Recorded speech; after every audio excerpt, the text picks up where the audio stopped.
Can Africa's new free trade treaty revolutionize business on the continent? That's the question we will be examining today. Africa is buzzing with the potential of a new kind of business atmosphere, one that could redefine the continent's economic landscape. The African Union has put forward a robust free trade treaty, an agreement that's being hailed as a game changer. The treaty's potential is enormous, with plans to merge 55 distinct economies into a single, powerful megamarket of over 1 billion people. This would make it one of the largest free trade areas in the world. The treaty's primary aims are to deepen economic integration in Africa, making the flow of goods and services between countries both easy and cheap, and to boost cross-country investments by removing trade barriers. In the next few minutes, we will delve deeper into the details of this groundbreaking treaty and its potential impact on Africa's business landscape. So, what exactly does this new free trade treaty entail? Well, let's delve into the details. The African Union, the driving force behind this initiative, has a grand vision in mind. The treaty aims to merge the continent's 55 economies into a single competitive megamarket of over 1 billion people. This would make it one of the largest free trade areas in the world. At its core, the treaty focuses on increasing the easy, cheap flow of goods and services between countries. It's about promoting cross-country investments and making the African market more attractive to investors. By removing trade barriers, the treaty seeks to facilitate the seamless exchange of goods and services across borders. But it doesn't stop there. The treaty also promotes open visa policies. This means, in theory, that a businessman from Cairo could travel to Cape Town for a meeting without needing to navigate through the usual visa red tape. Yet this treaty is not just about breaking down barriers and making trade easier, it is also about building up. It aims to bolster local manufacturing in a bid to reduce the continent's dependence on imports. Today, most imports in Africa come from far-flung countries like China. But with this treaty, the African Union hopes to see more Made in Africa labels on products within the continent. And there's another layer to this. The treaty is also a strategic move to increase Africa's influence in global trade. Right now, Africa contributes only 3% to the global trade. But with a united front, the continent seeks to negotiate better trade deals and secure a more significant share of the global pie. The treaty, in essence, is a blueprint for a more integrated, more prosperous Africa. It's about transforming the continent's trade landscape, fostering economic growth, and improving the lives of its people. That's quite a lot of ambitious plans, but how will this all play out in reality? Well, that's the million-dollar question, and the answer lies in the implementation. But one thing is clear, the African Union is determined to change the face of trade in Africa. Now that we understand the treaty's objectives, let's consider how it could potentially transform business in Africa. The African Continental Free Trade Agreement represents a colossal shift in the way African businesses operate. The first and perhaps most significant impact is the increased access to markets. By amalgamating 55 economies into one mega-market of over 1 billion people, businesses are no longer confined to their national boundaries. They now have the entire continent as their potential market. This is a game-changer for businesses, particularly small and medium-sized enterprises, who previously may have struggled to expand beyond their local markets. Next, let's talk about cost reductions. The removal of trade barriers means that the cost of exporting and importing goods within the continent will decrease significantly. This is great news for businesses, as reduced costs mean increased profits.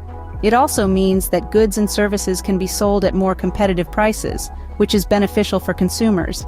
The removal of trade barriers also paves the way for increased investment.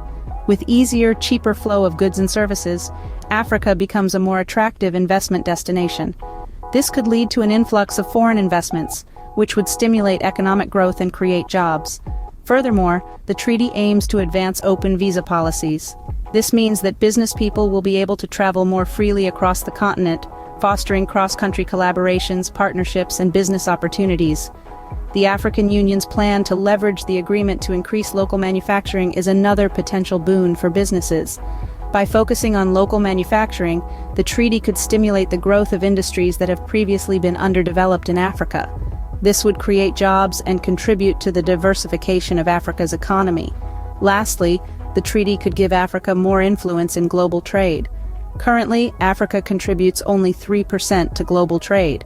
However, by creating one of the world's largest free trade areas, Africa could become a more significant player on the global stage. While the benefits sound promising, it's also crucial to consider the potential challenges.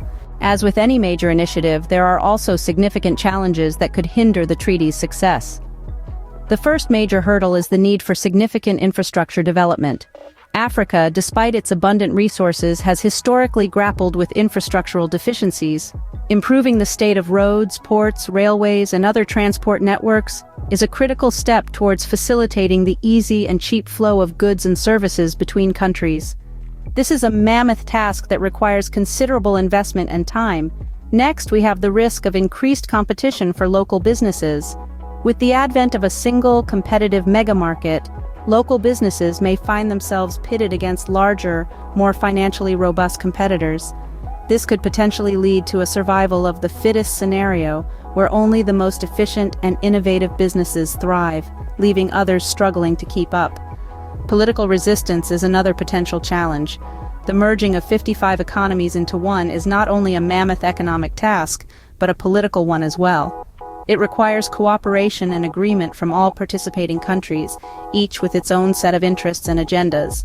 Achieving a consensus on issues such as tariff rates, non-tariff barriers, and trade regulations could prove to be a formidable challenge. Moreover, the advancement of open visa policies, though beneficial in theory, may face opposition from those concerned about issues such as job security and immigration control. Balancing the need for free movement of people with the need to maintain security and order is a delicate task. Lastly, the goal of increasing local manufacturing and gaining more influence in global trade is a lofty one.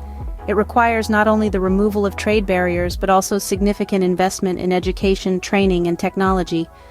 Despite these challenges, many believe that the benefits of the treaty outweigh the potential risks. The journey may be arduous, but the destination, a more integrated, prosperous, and influential Africa, is surely worth the effort. So, what does this all mean for the future of business in Africa?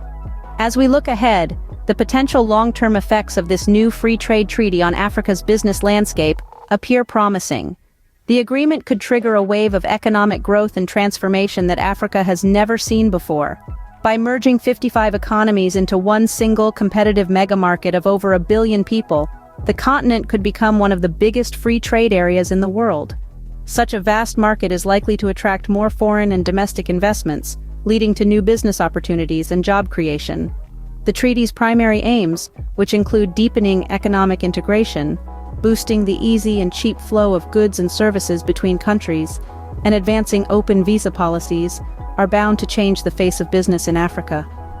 The removal of trade barriers could make it easier for African businesses to expand their operations across borders, fostering regional cooperation and integration. Additionally, this treaty could increase Africa's influence in global trade. Currently, Africa contributes a mere 3% to global trade. But with the implementation of this agreement, we could see this percentage grow significantly.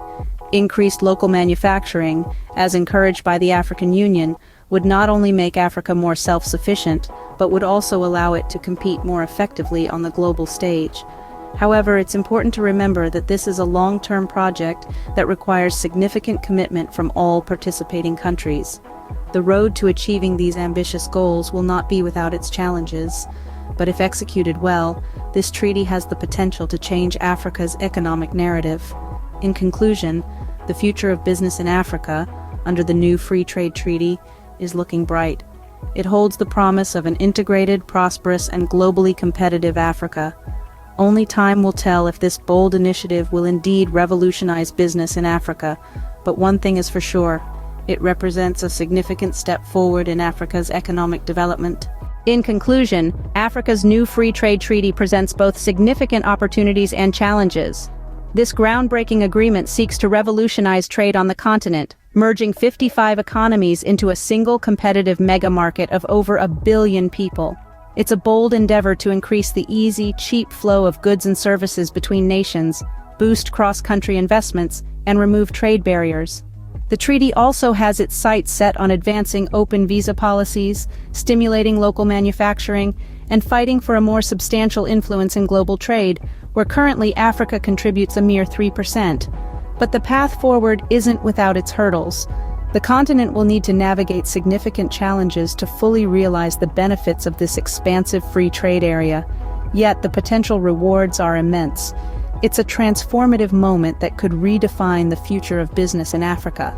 It's an exciting time for Africa, and we will be closely watching as the continent navigates this new era of free trade.